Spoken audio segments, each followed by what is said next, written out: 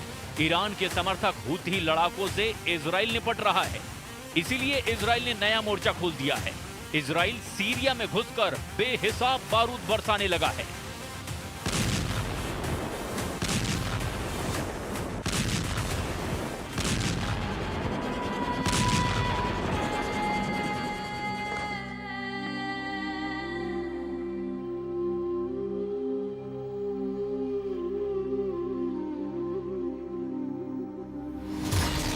Syria में Israel और तुर्की का युद्ध फाइनल। एर्दोआन की धमकी, तेल अवीव में फटेगा एटम बम। जुलानी को छुआ तो तुर्की उड़ा देगा इजराइल। नेतन्याहू का ऐलान, नसरल्ला जैसे मरेगा खलीफा। हूथी के बाद एचटीएस लड़ाकों पर फटने लगा ट्रंप का बम। जब ट्रंप हूथी लड़ाकों पर बम बरसा रहे थे, तब नेतन्याहू की आर्मी हिजबुल्लाह फाइटर्स का दौड़ा दौड़ा कर दम उखाड़ रही थी। तभी सीरिया के लताकिया इलाके में जो हमला हो रहा था, उसकी भनक किसी को नहीं लगी। इजराइल ने आधी रात सीरिया में घुसकर कोहराम मचा दिया। इजराइल ने जंगी जेट से हवाई हमले कर कमांडर जुलानी के गढ़ में भारी तबाही मचाई। इजराइल की एयर स्ट्राइक इतनी जोरदार थी कि बम धमाकों के बाद लगी आग कई किलोमीटर दूर तक दिखाई दी। बम धमाके की गूंज लताकिया में पूरी रात सुनाई देती रही। हवाई हमले के बाद सीरिया में इजराइल आर्मी ने ग्राउंड ऑपरेशन कर हथियारों का बड़ा गोदाम तलाश लिया। इजराइल के हवाई हमले के बाद सीरिया फ्रंट पर महायुद्ध छिड़ने का सायरन बजने लगा है।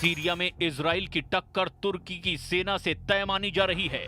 तुर्की ने सीरिया में जबरदस्त सैन्य तैनाती शुरू कर दी है।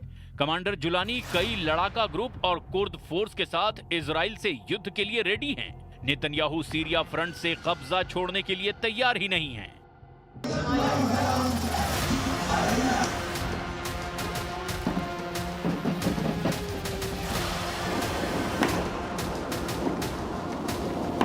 इजराइल का दुश्मनों से निपटने का अनोखा और बेखौफ स्टाइल है। इजराइल दुश्मन को बर्बाद करने तक नहीं रुकता, लेकिन सीरिया में इजराइल को लड़ाका ग्रुप के साथ महाशक्तिशाली देश से भी टक्कर लेनी पड़ सकती है। वजह आगे जानेंगे। पहले इजराइल ने लेबनान में जो बारूदी तांडव दिखाया है, उसके भयानक वीडियो देख लीजिए। लेबनान के टायर सिटी में इजराइल ने ड्रोन अटैक किया है। हिजबुल्लाह के वॉर हेडक्वार्टर पर बमबारी करके इजराइल ने बड़ी कामयाबी हासिल की है। आईडीएफ ने दक्षिणी लेबनान के टायर में ड्रोन से मिसाइल दाग करके हिजबुल्लाह के टॉप कमांडर को मार डाला है। इजराइल डिफेंस फोर्स ने बताया कि मारा गया टॉप कमांडर रादवान फोर्स का बटालियन कमांडर अहमद अदनान बाजीजा है। अदनान बजीजा जब मारूफ के करीब डेरत घैया में गुप्त ठिकाने पर पहुंचा तो उसे मिसाइल ने उड़ा दिया। नेतन्याहू आर्मी के ताबड़तोड़ हमले युद्ध विराम समझौते के बाद भी लगातार जारी हैं। इजराइल युद्ध के हालात में दुश्मनों का क्या हाल करेगा, इसे समझना मुश्किल नहीं है। मगर अचानक इजराइल ने सभी फ्रंट पर क्यों तूफानी हमले शुरू कर दिए? क्या नेतन्याहू ने ट्रंप से तुर्की पर एक्शन की परमिशन ले ली है, या फिर तुर्की को जंगी ट्रेलर दिखा करके नेतन्याहू सीरिया से दूर रखने का प्लान बना रहे हैं?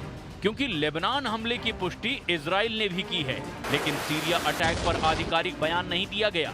सीरिया मीडिया में इजराइल की लताकिया स्ट्राइक गोलान हाइट्स पर हुए बम विस्फोट के बाद अंजाम दी गई है, जहां इजराइल सेना को निशाना बनाकर रॉकेट धमाके किए गए। इसके जवाब में इजराइल ने दुश्मनों के अड्डे पर जंगी जेट से धावा बोल दिया। सीरिया की न्यूज एजेंसी साना के मुताबिक इजराइल के निशाने पर हिजबुल्लाह लड़ाकों के गुप्त अड्डे हैं। लताकिया बंदरगाह के करीब कई शहरों में अब भी हिजबुल्लाह फाइटर ने अड्डा बना रखा है। हालांकि हिजबुल्लाह सिर्फ बहाना भर बताया जा रहा है। इजराइल का असल मकसद सीरिया में जमे रहने का है। नेतन्याहू नहीं चाहते कि बफर जोन से इजराइल की सेना वापस लौटे, लेकिन मुश्किल की बात यह है कि तुर्की की सेना सीरिया में तेजी से फैलती जा रही है, जिससे तुर्की इजराइल की टक्कर के आसार बढ़ गए हैं। सीरिया और तुर्की ने सैन्य समझौता किया है, जिसमें तुर्की ने सीरियाई सेना की मजबूती के लिए ट्रेनिंग और हथियारों की मदद पहुंचाने शुरू कर दिए हैं। सीरिया आने वाले दिनों में तुर्की से बड़े पैमाने पर हथियारों की खरीद करने जा रहा है। एर्दोआन सीरियाई विद्रोहियों को हथियार देने और सैन्य समझौते की कोशिश में जुटे हैं, जबकि कमांडर जुलानी सरकार को अब तक किसी भी देश से मान्यता नहीं मिली है। ऐसे में तुर्की के लिए सीरियाई विद्रोहियों को हथियार बेचना मुश्किल हो सकता है। तुर्की जुलानी को हथियार बेचने के रास्ते तलाश रहा है, साथ ही सीरिया में सैन्य तैनाती बढ़ाने में जुटा है। पश्चिमी मीडिया की रिपोर्ट के मुताबिक तुर्की ने पालमायरा हवाई अड्डा और T4 में सीरियाई हवाई अड्डों के बुनियादी ढांचे का इस्तेमाल कर तुर्की एयरफोर्स के लिए बेस बनाने शुरू कर दिए हैं।